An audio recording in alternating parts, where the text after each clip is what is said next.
Hey guys, today I'm going to cook some sausage on the Weber Kettle. So let's get queuing. I've got some vino and formaggio wine and cheese sausage here. I've never tried this kind before, so I saw this and thought it'd be interesting. I think this was $4.69 for 4 links. This is made by the New York Style Sausage Company, made in California. So anyway, all I have to do with these is just open them up, and I'm going to cook them indirectly on my Weber Kettle. These have cheese in them, so cooking them indirectly. Sometimes these type of sausages with cheese in them, the cheese kind of bubbles out and burns up. So I'm going to try cook them indirectly and see how that goes. So anyway, all I have to do is go light the grill and put them on there.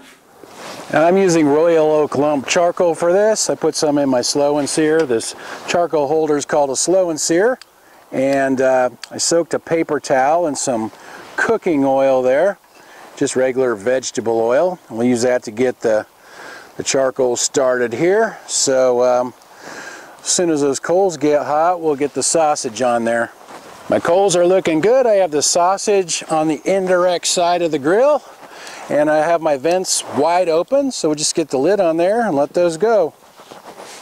It's been about 12 or 13 minutes and the grill's running about 375 degrees, so let's see how we're doing here.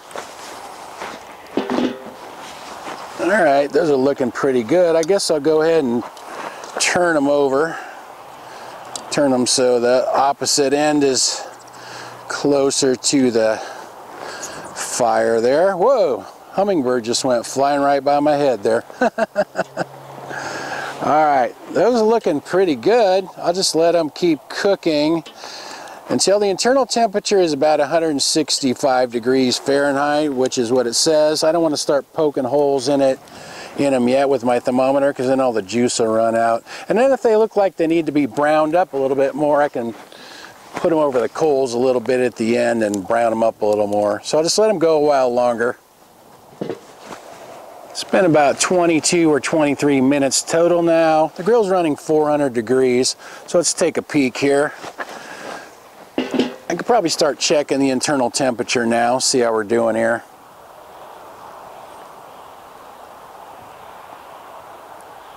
About 152, so we're almost there.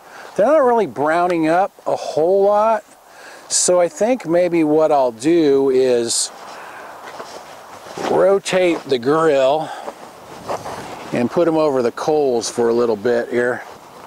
Maybe just like one at a time.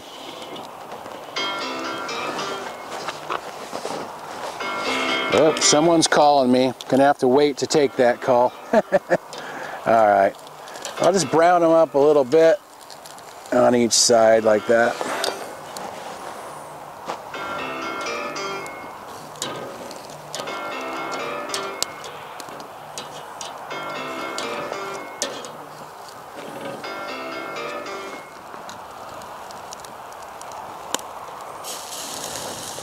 Ooh.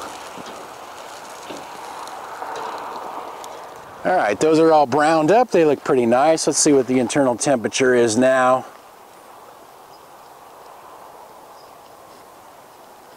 $160, 161. That's perfect right there. Don't want to dry them out. Sausage will dry out a little bit if you cook it too much, so I'm going to get them off of there. Well, these look good. I haven't tried these before, this type of sausage before, so let's try one out. I see some green spots. I don't know what that is. Some kind of herbs, maybe parsley or something. Anyway, looks like, yeah, a little bit of cheese in there. Okay, let's try that out.